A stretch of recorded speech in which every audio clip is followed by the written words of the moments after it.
book-loving community. My name is Amy and I'm a bookseller at BookBug, and this is a bookstore in Kalamazoo, Michigan.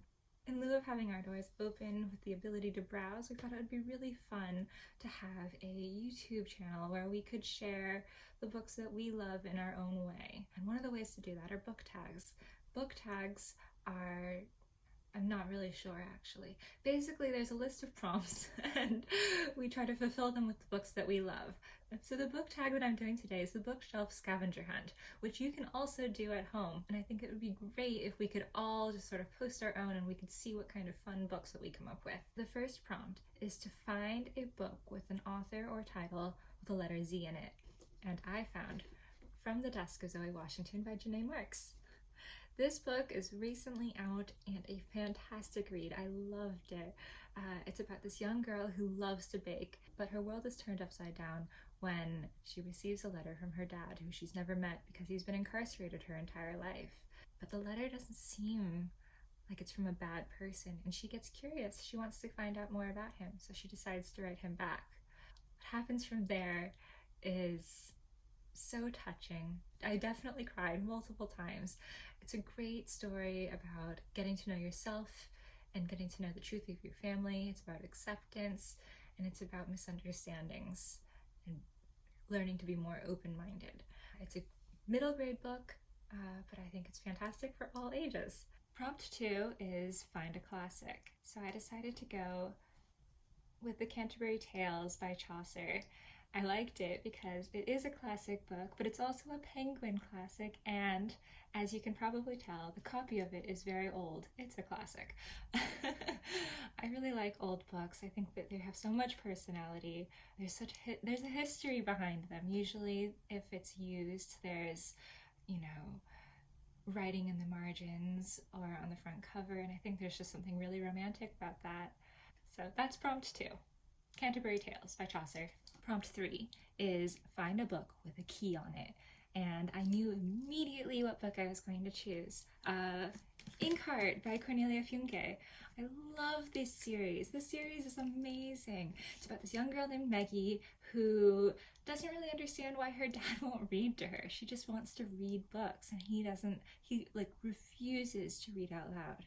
And then when she finds out that he has a special ability, that when he reads out loud, the things he reads come alive, it begins to make a little bit more sense. And also, there's a key on it. I don't know how I remembered that, but I did. There's a key. So, yes. Prompt 4 is find something on your bookshelf that isn't a book. As you can probably see, I don't have a problem with choosing. I have a lot of things on my bookshelf that aren't books, but I think that books and knickknacks have the same purpose, and that they hold memories and they hold stories, so they both belong on bookshelves. The one that I'm choosing today is going to be my golden apple. Yay for golden apples. Apples are delicious, but don't eat this one. Prompt 5 is find the oldest book on your shelf, and you might have thought it was that Canterbury Tales book, but I found something older. Robin Hood by Lewis Reed. Well, it's penned and pictured according to the title page. It was actually created in 1912. Prompt 6, find a book with a girl on the front cover. So this one's kind of funny, and it's a spoiler. So if you don't want to be spoiled by a Terry Pratchett book, then don't look. Prompt 6, find a girl on the front cover. I thought this was kind of funny because Monstrous Regiment by Terry Pratchett takes that overused trope of a girl having to disguise herself as a boy and turns it up to 11, 12, 13, 14. It follows initially one girl character, and she has to disguise herself in a regiment of what she thinks are boys. Boy vampire, a boy giant, a boy troll, and she's doing the best she can to hide her identity. But somehow they start figuring it out. Turns out they've all been hiding too, because every single person in the regiment is a woman, and that's why they're so successful. Terry Pratchett is a joy always, and I thought this one was as hilarious as any of his other books. Terry Pratchett, I love you, and I miss you, and I'm sorry you're gone. So that's prompt 6. Monstrous Regiment by Terry Pratchett. Read it, it's wonderful. Prompt 7 is find a book with an animal on it. And I decided to go with Rat Rule 79, both because it has an animal in the title, but also look at all these wonderful animals that are on the front cover.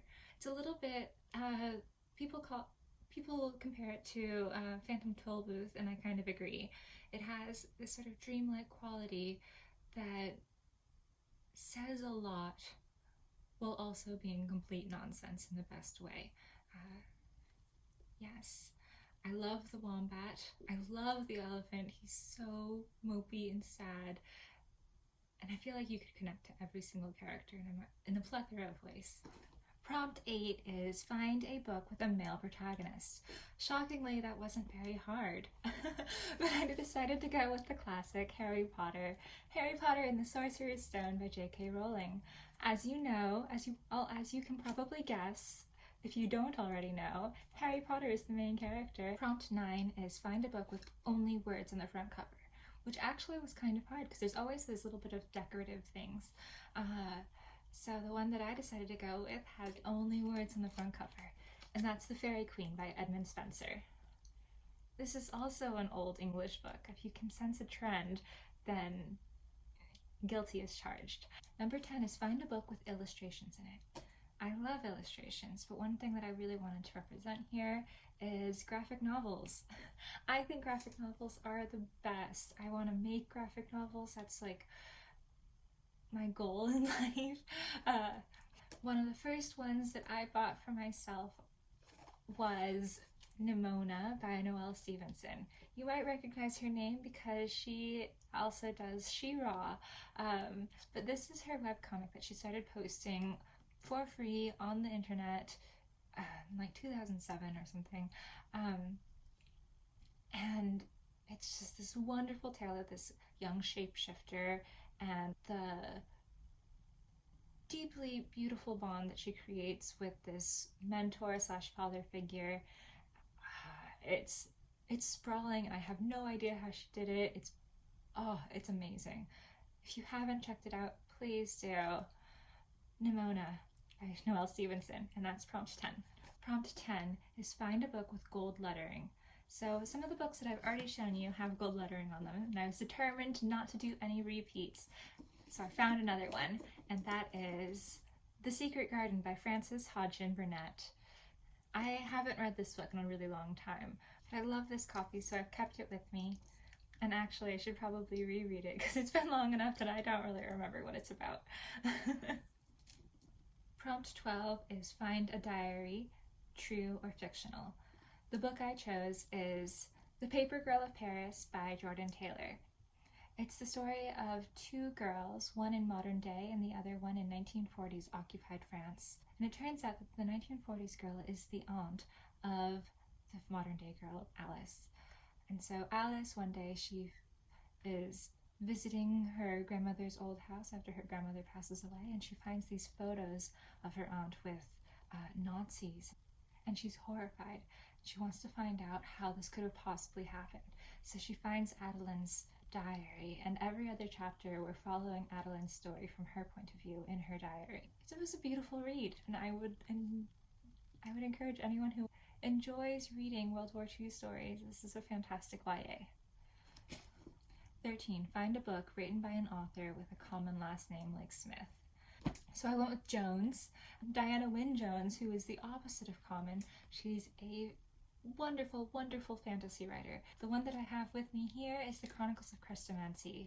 If you are a fan of the Avengers and like the idea of multiple timelines and different universes, this is the book for you. She turns the idea on its head in such a wonderful and unexpected way. I love it, love it, love it. Oh, it's great. It's hilarious. It's so funny and so clever and so beautiful. Prompt 14 is find a book with a close-up of something on it, and I found the perfect book, 1984 by George Orwell. The all-seeing eye, Big Brother is watching you.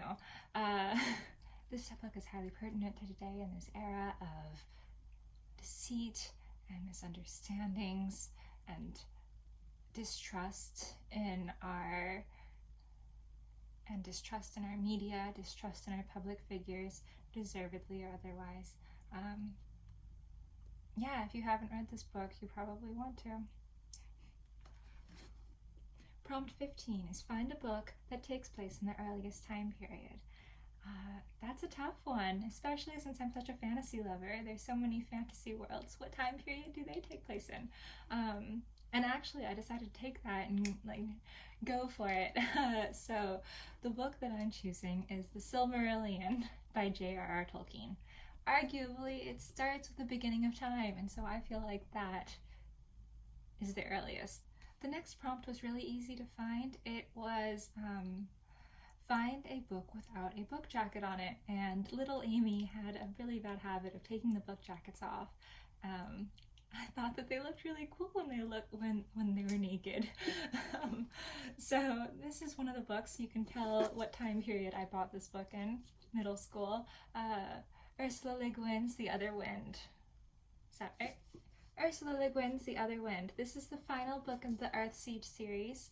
This one's actually my favorite book of the series. I love Tehanu and I love her journey in this story. The atmosphere is haunting and beautiful. I mean, I love the whole series. The whole series is amazing, but this one was my favorite.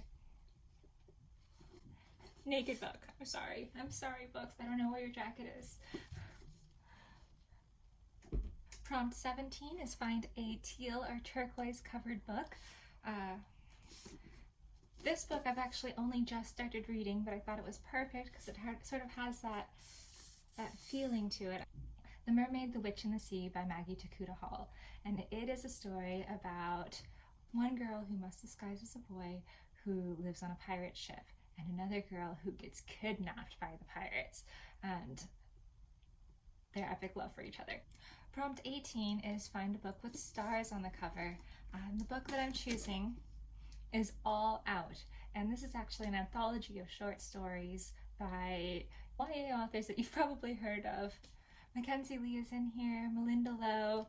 There's lots of wonderful stories, and the cool thing about them is that they are LGBTQ+, and I adore that about this. I haven't read all of them, but the ones that I have read have been very moving. Prompt 19 is find a non-YA book, and some of the books that I've shown you haven't been YA already. There's lots of middle grade, lots of adults, lots of picture books that I didn't even get into. But this is one book that I read as a teenager and didn't really understand, then read it again as an adult and felt like I got it. I understood what she was trying to write, and that's The Awakening by Kate Chopin. This young woman is distant, depressed, disassociating.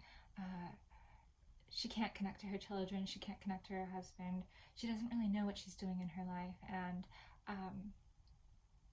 it gets to her.